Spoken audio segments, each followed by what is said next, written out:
आपण पाहत आहात BCCN न्यूज. जिल्हा परिषद विभागीय क्रीडा स्पर्धांचा शानदार शुभारंभ. परस्पर समन्वय व सहकार्याने लोकसेवा बळकट करा. जिल्हाधिकारी डॉक्टर पाटील. 3 दिवसीय विभागीय क्रीडा स्पर्धा व सांस्कृतिक महोत्सव सर्व अधिकारी कर्मचाऱ्यांसाठी वैयक्तिक क्रीडा कौशल्य विकासाबरोबरच परस्पर समन्वय, सांघिक वृत्ती व सहकार्य भावना विकसित करणारा उपक्रम आहे. या माध्यमातून 5ही जिल्हा परिषदेच्या सहभागी अधिकारी व कर्मचाऱ्यांनी परस्पर समन्वय व सहकार्याने जिल्हा परिषद अंतर्गत येणाऱ्या लोकसेवांचे सुद्धा बळकटीकरण करावे, असे आवाहन बुलढाण्याचे जिल्हाधिकारी डॉक्टर किरण पाटील यांनी केले. बुलढाणा येथील जिल्हा क्रीडा संकुल येथे आज अमरावती, यवतमाळ, अकोला, वाशिम व बुलढाणा या 5 जिल्हा परिषदांच्या विभागीय क्रीडा स्पर्धा व सांस्कृतिक महोत्सवाचा शानदार उद्घाटन समारंभ पार पडला. याप्रसंगी ते बोलत होते. बुलढाणा जिल्हा परिषदेचे मुख्य कार्यकारी अधिकारी गुलाब खरात यांच्या अध्यक्षतेखाली आयोजित या उद्घाटन समारंभाप्रसंगी मंचावर विभागीय आयुक्त कार्यालयातील विकास शाखेचे अपर आयुक्त राजीव फडके, जिल्हा ग्रामीण विकास यंत्रणेचे प्रकल्प संचालक पांडुरंग कोल्हे यांच्यासह 5ही जिल्हा परिषदांचे विविध खातेप्रमुख तसेच सर्व पंचायत समितीचे गटविकास अधिकारी प्रामुख्याने उपस्थित होते. अध्यक्षीय मनोगत व्यक्त करताना मुख्य कार्यकारी अधिकारी गुलाब खरात म्हणाले की शिस्त व सभ्यता या आधारे विभागीय क्रीडा स्पर्धांच्या माध्यमातून अमरावती विभाग राज्यात नावलौकिक प्राप्त करेल असा विश्वास व्यक्त केला. कार्यक्रमाचे प्रास्ताविक आयोजन समितीचे सचिव तथा उपमुख्य कार्यकारी अधिकारी आशिष पवार यांनी केले.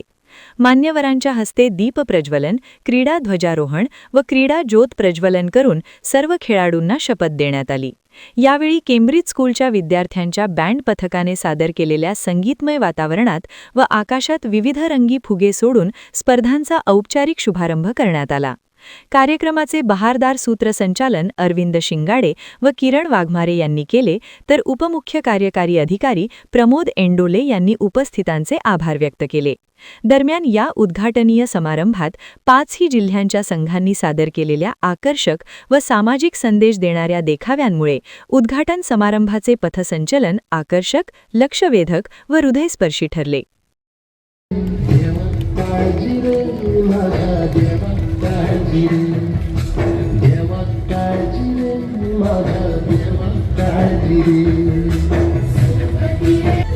जिस थाली से तुम खाना गिराते हो उसी के लिए हम तरसते हैं. भूख सिर्फ पेट की नहीं होती, इज्जत की भी होती है. क्या हम इंसान हैं या सिर्फ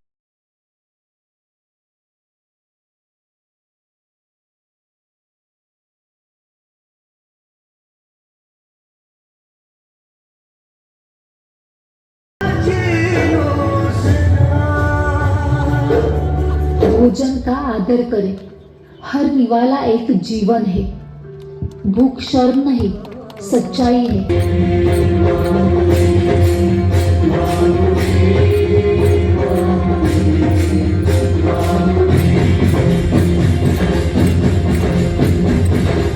लेकिन एक बात हमारी समझ के बाहर है.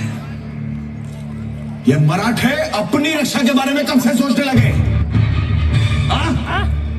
मराठों ने जब भी अपनी जान दी है स्वराज की रक्षा करने के लिए दी है. मौत के घुंघरू पहन के नाचते हैं हम.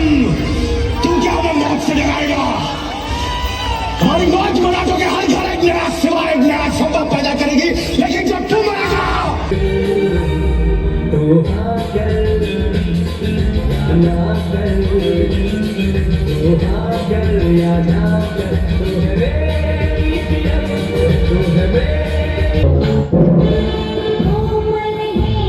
नारी ये अबला नहीं सबला है और उनकी माँ उस लड़की को सक्षम बनाती है. यहाँ लाठी काठी और तलवार बाजी सिखाती अपने नहीं आता है.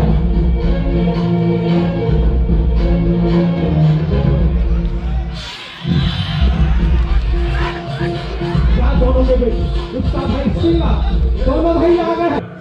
क्या आप उन्हें क्या देते हैं, इंसाफ या तारीख? अगर आप उन्हें इंसाफ नहीं दे सकते तो बंद कीजिए ये तमाशा. उखाड़ फेंकिए इनके घरों को, फाड़ दीजिए, जला दीजिए.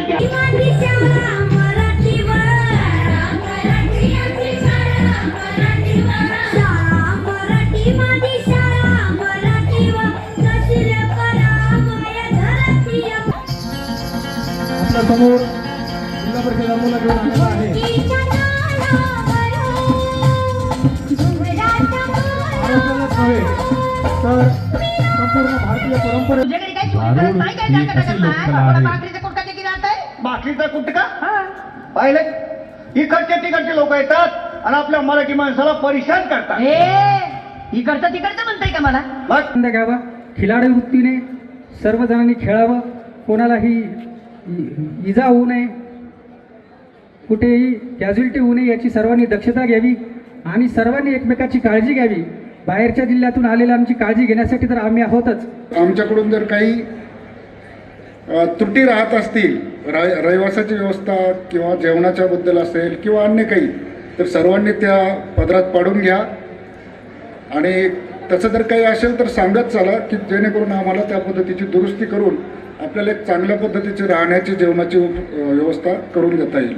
3 दिवस या कार्यक्रमामध्ये सहभाग घ्यावा आणि आनंदाने यामध्ये सहभाग घेऊन अतिशय चांगलं पार्टिसिपेशन करावं अशा शुभेच्छा देऊन मी थांबतो. धन्यवाद. आपण इथे नेहमीच्या फायलींच्या डोंगरातून जरासा वेळ काढून तणावमुक्त जीवन जगण्यासाठी अत्यंत आवश्यक जे आहे ते म्हणजे क्रीडा, ज्याच्या माध्यमातून आपण अनेक व्यक्तिगत कौशल्य देखील ह्याच्यामध्ये प्राप्त करतो आणि तेच कौशल्य आपल्याला आपल्या व्यावहारिक जीवनामध्ये देखील यशस्वी होण्यासाठी अत्यंत महत्त्वपूर्ण ठरतात.